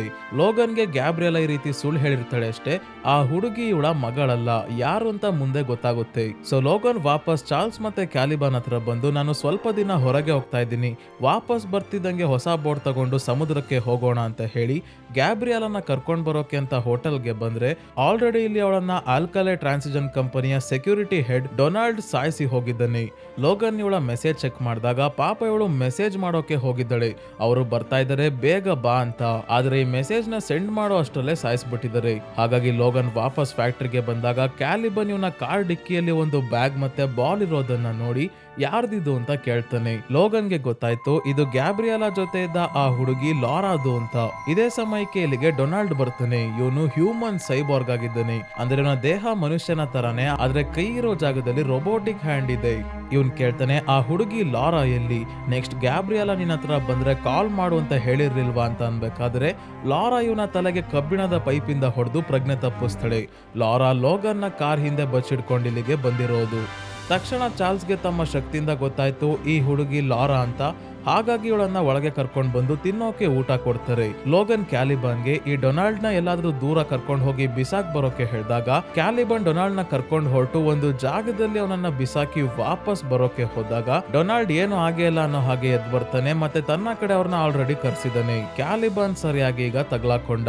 ಅದೇ ಈ ಕಡೆ ಚಾರ್ಲ್ಸ್, ಲಾರಾ ಕೂಡ ನಿನ್ನ ರೀತಿ ಮ್ಯೂಟೆಂಟ್ ಆಗಿದ್ದಾಳೆ, ಇವಳನ್ನ ಕಾಪಾಡೋಕೆ ಆ ನರ್ಸ್ ಹೆಲ್ಪ್ ಮಾಡ್ತಿದ್ಲು ಅಷ್ಟೇ, ಅವಳು ಲಾರಾಳ ತಾಯಿ ಅಲ್ಲ. ಆಲ್ಕಲೈ ಟ್ರಾನ್ಸಿಜನ್ ಕಂಪನಿ ಅವರು ಇವಳನ್ನ ಕರ್ಕೊಂಡು ಹೋಗೋಕೆ ನೋಡ್ತಿದ್ದಾರೆ ಅಂದಾಗ ಲೋಗನ್ ಇವಳು ಮ್ಯೂಟೆಂಟ್ ಅನ್ನೋದನ್ನ ನಂಬ್ತಾ ಇಲ್ಲ. ಇದೇ ಸಮಯಕ್ಕೆ ಡೊನಾಲ್ಡ್ ತನ್ನ ಆರ್ಮಿಯನ್ನ ಕರ್ಕೊಂಡು ಫ್ಯಾಕ್ಟರಿ ಹತ್ರ ಬರ್ತಾ ಇದ್ದಾನೆ. ತಕ್ಷಣ ಲೋಗನ್ ಚಾರ್ಲ್ಸ್ ನ ಮಾತ್ರ ಕರ್ಕೊಂಡು ಆ ಹುಡುಗಿ ನನ್ ಜವಾಬ್ದಾರಿ ಅಲ್ಲ ಅಂತ ಕಾರ್ ತಗೊಂಡು ಹೊಡ್ತಾನೆ. ಆದ್ರೆ ಡೊನಾಲ್ಡ್ ಎಲ್ಲಾ ದಿಕ್ಕಿಂದನೂ ಬಂದು ಇವರನ್ನ ಲಾಕ್ ಮಾಡ್ತಾನೆ, ತಪ್ಪಿಸ್ಕೊಳ್ಳೋಕೆ ಆಗಲ್ಲ. ಇವರು ಲೋಗನ್ಗೆ ಹೊಡೆದು ಕೆಳಗೆ ಬೀಳಿಸಿ ಫ್ಯಾಕ್ಟರಿ ಒಳಗಿರೋ ಲಾರಾನ ಕರ್ಕೊಂಡ್ ಬರೋಕೆ ತನ್ನ ಕಡೆಯವ್ರನ್ನ ಡೊನಾಲ್ಡ್ ಕಳಿಸಿದಾಗ ಫ್ಯಾಕ್ಟರಿ ಒಳಗೆ ಎಲ್ಲ ಕಿರ್ಚಾಡ್ತಿರೋ ಶಬ್ದ ಕೇಳಿಸ್ತಾ ಇದೆ. ಡೊನಾಲ್ಡ್ ಹೊರಗೆ ನಿಂತ್ಕೊಂಡು ನೋಡ್ತಿದ್ದಾಗ ಲಾರಾ ಒಬ್ಬನ ತಲೆ ಕಟ್ ಮಾಡಿ ತಗೊಂಡ್ ಬಂದು ಇವರ ಮುಂದೆ ಬಿಸಾಕ್ತಾಳೆ. ಆಮೇಲೆ ಇವಳ ಕೈಯಿಂದ ಕೂಡ 2 ಕ್ಲಾಸ್ ಹೊರಗೆ ಬರುತ್ತೆ. ಇದನ್ನ ನೋಡಿ ಲೋಗನ್ಗೆ ಕನ್ಫರ್ಮ್ ಆಯ್ತು ಇವಳು ಕೂಡ ಮ್ಯೂಟೆಂಟ್ ಅಂತ. ಡೊನಾಲ್ಡ್ ಲೋಗನ್ಗೆ ಹೆದರ್ಕೊಳ್ಳಲ್ಲ, ಆದ್ರೆ ಲಾರಾಗೆ ಭಯ ಪಡ್ತಿದ್ದಾನೆ. ಯಾಕಂದ್ರೆ ಇವಳ ಹೀಲಿಂಗ್ ಪವರ್ಸ್ ಜಾಸ್ತಿ ಇರುತ್ತೆ, ಶೂಟ್ ಮಾಡಿದ್ರು ಏನೂ ಆಗಲ್ಲ. ಲಾರಾ ಈಗ ಒಬ್ಬೊಬ್ರು ಹಿಡ್ಕೊಂಡು ಕೊಲ್ಲೋಕೆ ಶುರು ಮಾಡ್ತಾಳೆ. ಇವಳಿಗೆ ಕಾಲಲ್ಲೂ ಕೂಡ ಕ್ಲಾಸ್ ಬರ್ತಾ ಇದೆ. ಲೋಗನ್ ಕೂಡ ಲಾರಾನ ಕಾಪಾಡೋಕೆ ಎದ್ ಬಂದು ತುಂಬಾನೇ ಜನರನ್ನ ಸಾಯಿಸಿ ಆದ್ಮೇಲೆ ಇವನು ಕಾರ್ ತಗೊಂಡು ಹೊಡ್ತಾನೆ. ಈ ಬಾರಿ ಲಾರಾನ ಕೂಡ ಕರ್ಕೊಂಡು ಹೊರಟಿದ್ದಾನೆ. ಲೋಗನ್ ಇಲ್ಲೇ ಟ್ರೈನ್ ಬರ್ತಿರೋದನ್ನ ನೋಡಿ ಏನಾದ್ರೂ ಮಾಡಿ ಟ್ರೈನ್ ಟ್ರ್ಯಾಕ್ ನ ಡೊನಾಲ್ಡ್ ಗಿಂತ ಮುಂಚೆ ದಾಟಿದ್ರೆ ನಾವು ಬಚಾವ್ ಆಗ್ಬೋದು ಅಂತ ಹೇಳಿ ಟ್ರೈನ್ ಗಿಂತ ಸ್ಪೀಡ್ ಆಗಿ ಕಾರ್ ಓಡಿಸ್ಕೊಂಡ್ ಬಂದು ಟ್ರೈನ್ ಇನ್ನೇನ್ ಗುದ್ದೆ ಬಿಡ್ತು ಅನ್ನೋ ಅಷ್ಟರಲ್ಲಿ ಹತ್ರದಲ್ಲೇ ಟ್ರ್ಯಾಕ್ ಕ್ರಾಸ್ ಮಾಡ್ಬಿಡ್ತಾನೆ ಲೋಗನ್. ಇದರಿಂದ ಡೊನಾಲ್ಡ್ಗೆ ಇನ್ನೊಂದು ಸೈಡ್ಗೆ ಬರೋಕ್ಕಾಗಲ್ಲ, ಟ್ರೈನ್ ತುಂಬಾನೇ ಉದ್ದ ಇದೆ. ಅದಕ್ಕೆ ಡೊನಾಲ್ಡ್ ಕ್ಯಾಲಿಬರ್ನ ಕರ್ಕೊಂಡ್ ಬಂದು ಸೂರ್ಯನ ಬೆಳಕು ಇವನ ಮೇಲೆ ಬೀಳೋ ಹಾಗೆ ಮಾಡಿ ಟಾರ್ಚರ್ ಕೊಡ್ತಾ ಇದ್ದಾನೆ. ಯಾಕೆಂದ್ರೆ ಕ್ಯಾಲಿಬರ್ನ ವೀಕ್ನೆಸ್ ಇದು, ಇವನ ಮೇಲೆ ಸೂರ್ಯನ ಬೆಳಕು ಬಿದ್ರೆ ದೇಹ ಸ್ಲೋ ಆಗಿ ಸುಟ್ಟೋಗುತ್ತೆ. ಈ ನೋವು ತಾಳೋಕಾಗದೆ ಕೊನೆಗೂ ಇವನು ಲಾರಾನ ಟ್ರ್ಯಾಕ್ ಮಾಡೋಕೆ ಹೆಲ್ಪ್ ಮಾಡ್ತೀನಿ ಅಂತ ಒಪ್ಕೊಂತಾನೆ. ಯಾಕೆ ಅಂದ್ರೆ ಅವನು ಮ್ಯೂಟೆಂಟ್ಸ್ ನ ಸೆನ್ಸ್ ಮಾಡಿ ಅವರು ಎಲ್ಲಿದ್ದಾರೆ ಅಂತ ಕಂಡುಹಿಡಿಯೋದ್ರಲ್ಲಿ ಎಕ್ಸ್ಪರ್ಟ್. ಇನ್ನೊಂದ್ ಕಡೆ ಲೋಗನ್ ಊರಿಂದ ತುಂಬಾನೇ ದೂರ ಬಂದು ಗ್ಯಾಬ್ರಿಯಲಳ ಫೋನ್ ಚೆಕ್ ಮಾಡಿದಾಗ ಅವಳು ಆಲ್ಕಲೈ ಟ್ರಾನ್ಸಿಜನ್ ಕಂಪನಿ ಬಗ್ಗೆ ರೆಕಾರ್ಡ್ ಮಾಡಿರೋ ವಿಡಿಯೋ ಇದೆ. ಇದನ್ನ ನೋಡಿದಾಗ ಲೋಗನ್ ಮತ್ತೆ ನಮ್ಗೆ ಗೊತ್ತಾಗುತ್ತೆ ಸ್ನೇಹಿತರೆ, ಗ್ಯಾಬ್ರಿಯಲ ಕಳೆದ 10 ವರ್ಷದಿಂದ ಆಲ್ಕಲೈ ಟ್ರಾನ್ಸಿಜನ್ ಕಂಪನಿಯಲ್ಲಿ ಕೆಲಸ ಮಾಡ್ತಿರ್ತಾಳೆ. ಇದು ಮೆಕ್ಸಿಕೋ ಅಲ್ಲಿ ಇರೋದು. ಇಲ್ಲಿ ಕ್ಯಾನ್ಸರ್ ರಿಸರ್ಚ್ ಮಾಡ್ತಿದೀವಿ ಅಂತ ಸುಳ್ಳು ಹೇಳಿ ಸೀಕ್ರೆಟ್ ಆಗಿ ಲ್ಯಾಬ್ ಅಲ್ಲಿ ಮ್ಯೂಟೆಂಟ್ಸ್ ನ ತಯಾರಿಸ್ತಾ ಇದ್ದಾರೆ. ಹೇಗೆ ಅಂದ್ರೆ ಹಿಂದೆ ಬದುಕಿದ್ದ ಮ್ಯೂಟೆಂಟ್ಸ್ ಗಳ ಜೀನ್ಸ್ ನ ಸಹಾಯದಿಂದ ಮೆಕ್ಸಿಕನ್ ಹುಡುಗಿಯರನ್ನ ಕರ್ಕೊಂಡು ಬಂದು ಅವರ ಹೊಟ್ಟೆಯಲ್ಲಿ ಈ ಮ್ಯೂಟೆಂಟ್ಸ್ ನ ಬೆಳೆಸ್ತಾ ಇರ್ತಾರೆ. ಆಮೇಲೆ ಈ ಮಕ್ಕಳಿಗೆ ತಮ್ಮ ತಂದೆಯ ರೀತಿ ಪವರ್ಸ್ ಬರುತ್ತೆ. ಯಾಕೆ ಈ ತರ ಮ್ಯೂಟೆಂಟ್ಸ್ ನ ರೆಡಿ ಮಾಡ್ತಿದ್ದಾರೆ ಅಂದ್ರೆ ಸೋಲ್ಜರ್ಸ್ ಮತ್ತೆ ಕಿಲ್ಲರ್ ಆಗೋ ಹಾಗೆ ಮಕ್ಕಳನ್ನ ಟ್ರೈನ್ ಮಾಡಿ ಹಣಕ್ಕೆ ಮಾರ್ಕೊಂತಿರ್ತಾರೆ. ಇಷ್ಟು ವಿಷಯ ನೋಡಿ ಆದ್ಮೇಲೆ ಮೊಬೈಲ್ ಅಲ್ಲಿ ಚಾರ್ಜ್ ಹೋಯ್ತು. ಅದಕ್ಕೆ ಲೋಗನ್ ಚಾರ್ಜ್ ಹಾಕಿ ಆಮೇಲೆ ವಿಡಿಯೋ ಕಂಟಿನ್ಯೂ ಮಾಡಿದ್ರಾಯ್ತು ಅಂತ ಲಾರಾನ ಕರ್ಕೊಂಡ್ ಬರೋಕೆ ಹೊಡ್ತಾನೆ. ಇವಳು ಇಲ್ಲೇ ಇರೋ ಒಂದು ಸ್ಟೋರ್ಗೆ ಹೋಗಿ ಕನ್ನಡಕ ಮತ್ತೆ ಚಿಪ್ಸ್ ಎಲ್ಲ ಕತ್ಕೊಂಡ್ ಬರ್ಬೇಕಾದ್ರೆ ಲೋಗನ್ ಬಂದು ಇವಳನ್ನ ತಡಿತಾನೆ ಮತ್ತೆ ಚಾರ್ಜರ್ ತಗೊಂಡು ಇಲ್ಲಿಂದ ಹೊಡ್ತಾನೆ. ನಂತರ ಲೋಗನ್ ಫೋನ್ ಚಾರ್ಜ್ ಮಾಡಿ ವಿಡಿಯೋ ಕಂಟಿನ್ಯೂ ಮಾಡಿ ನೋಡಿದಾಗ ಗೊತ್ತಾಗುತ್ತೆ ಆಲ್ಕಲೈ ಟ್ರಾನ್ಸಿಜನ್ ಕಂಪನಿ ಅವರು ಮ್ಯೂಟೆಂಟ್ಸ್ ನ ಏನೋ ರೆಡಿ ಮಾಡಿದ್ರು, ಟ್ರೈನ್ ಕೂಡ ಮಾಡಿದ್ರು. ಆದ್ರೆ ಇವರನ್ನ ಕಂಟ್ರೋಲ್ ಮಾಡೋಕೆ ಆಗ್ತಿರಲ್ಲ, ಎಲ್ಲರ ಮೇಲೂ ದಾಳಿ ಮಾಡೋಕೆ ಶುರು ಮಾಡಿರ್ತಾರೆ. ಹಾಗಾಗಿ ಒಂದಿನ ಇವರು ಮಾಡ್ತಿರೋ ಪ್ರಾಜೆಕ್ಟ್ ನ ನಿಲ್ಸಿ ಎಲ್ಲಾ ಮ್ಯೂಟೆಂಟ್ ಮಕ್ಕಳನ್ನ ಸಾಯಿಸೋಕೆ ಮುಂದಾದಾಗ ಗ್ಯಾಬ್ರಿಯಲ ಎಷ್ಟು ಮಕ್ಕಳನ್ನ ಕಾಪಾಡೋಕಾಗುತ್ತೋ ಅವರನ್ನೆಲ್ಲ ಕಾಪಾಡಿ ಎಸ್ಕೇಪ್ ಆಗಿರ್ತಾಳೆ. ಆಮೇಲೆ ಗ್ಯಾಬ್ರಿಯಲ ಕಂಪನಿಯವರ ಸೆಕ್ಯೂರಿಟಿನ ತಪ್ಪಿಸ್ಕೋಬೇಕಾದ್ರೆ ಇವಳು ಮತ್ತೆ ಲಾರಾ ಮಾತ್ರ ಬೇರೆ ಮಕ್ಕಳಿಂದ ಸೆಪರೇಟ್ ಆಗ್ಬಿಟ್ಟಿರ್ತಾರೆ. ಲಾರಾ ಸಾಯೋಕ್ಕೂ ಮುಂಚೆ ಇನ್ನೊಂದು ವಿಡಿಯೋ ಅಲ್ಲಿ ಹೇಳಿದಳೆ ಬೇರೆ ಮಕ್ಕಳೆಲ್ಲ ಬದುಕಿದಾರೋ ಇಲ್ವೋ ಗೊತ್ತಿಲ್ಲ, ಆದ್ರೆ ಅವರು ಬದುಕಿದ್ರೆ ನಾರ್ತ್ ಡಕೋಟಾ ಅಲ್ಲಿ ಇಡನ್ ಅನ್ನೋ ಜಾಗಕ್ಕೆ ಹೋಗಿರ್ತಾರೆ. ಅಲ್ಲಿ ತುಂಬಾನೇ ಜನ ಮ್ಯೂಟೆಂಟ್ಸ್ ಗಳಿದ್ದಾರೆ ಅಂತ ಹೇಳಿ ಕೊನೆಗೂ ರಿವೀಲ್ ಮಾಡ್ತಾಳೆ ಈ ಲಾರಾ ಬೇರೆ ಯಾರು ಅಲ್ಲ, ನಿನ್ನ ಮಗಳು, ನಿನ್ನ DNA ಸ್ಯಾಂಪಲ್ ನ ಸಹಾಯದಿಂದನೇ ಲಾರಾ ಹುಟ್ಟಿರೋದು ಅಂತ ಹೇಳ್ತಾಳೆ. ಸೊ ಈಗ ಲೋಗನ್ ಕಾರ್ ಡ್ರೈವ್ ಮಾಡ್ಕೊಂಡು ಓಕ್ಲಹೋಮಾ ಸಿಟಿಯಲ್ಲಿರೋ ಒಂದು ದೊಡ್ಡ ಹೋಟೆಲ್ಗೆ ಬರ್ತಾರೆ. ಕಾರ್ ಬೇರೆ ತಗೊಂಡು ಬಟ್ಟೆ ಬದಲಾಯಿಸಿ ನಾಳೆ ಇಲ್ಲಿಂದ ಹೋದ್ರಾಯ್ತು ಅಂತ ಹೋಟೆಲ್ ರೂಮ್ಗೆ ಬಂದಾಗ ಲೋಗನ್ ಲಾರಾಳ ಬ್ಯಾಗ್ ಅಲ್ಲಿರೋ ಮ್ಯೂಟೆಂಟ್ ಮಕ್ಕಳ ಫೈಲ್ಸ್ ನ ಚೆಕ್ ಮಾಡಿದಾಗ ಇದರಲ್ಲೂ ಕೂಡ ಕನ್ಫರ್ಮ್ ಆಗುತ್ತೆ ಲಾರಾ ತನ್ನ ಮಗಳು ಅನ್ನೋದು. ಚಾರ್ಲ್ಸ್ ಮತ್ತೆ ಲಾರಾ ಮೂವಿ ನೋಡ್ಕೊಂಡು ಕೂತಿದ್ದಾಗ ಲೋಗನ್ ಸೆಕೆಂಡ್ ಹ್ಯಾಂಡ್ ಕಾರ್ ತಗೊಂಡ್ ಬರೋಕೆ ಅಂತ ಹೋಗಿ ಮೊದಲು ಬಾರ್ಗೆ ಬರ್ತಾನೆ. ಇಲ್ಲಿ ಲಾರಾಳ ಬ್ಯಾಗ್ ಅಲ್ಲಿದ್ದ ಎಕ್ಸ್ಮೆನ್ ಕಾಮಿಕ್ ಬುಕ್ ನ ನೋಡ್ಬೇಕಾದ್ರೆ ಇವನ್ಗೆ ಗೊತ್ತಾಯ್ತು ಗ್ಯಾಬ್ರಿಯಲ ಇಡನ್ ಅನ್ನೋ ಜಾಗದ ಬಗ್ಗೆ ಹೇಳಿದ್ಲಲ್ಲ, ಅಲ್ಲಿ ಬೇರೆ ಮ್ಯೂಟೆಂಟ್ಸ್ ಗಳಿದ್ದಾರೆ ಅಂತ, ಅದು ಕಾಮಿಕ್ ಬುಕ್ ಅಲ್ಲಿ ಇರೋ ಜಾಗ ಅಂತ. ಅಂದ್ರೆ ಕಾಮಿಕ್ ಬುಕ್ ನಲ್ಲಿ ಇರೋದು ನಿಜ ಅಂತ ಅನ್ಕೊಂಡಿದ್ಲು ಗ್ಯಾಬ್ರಿಯಲ.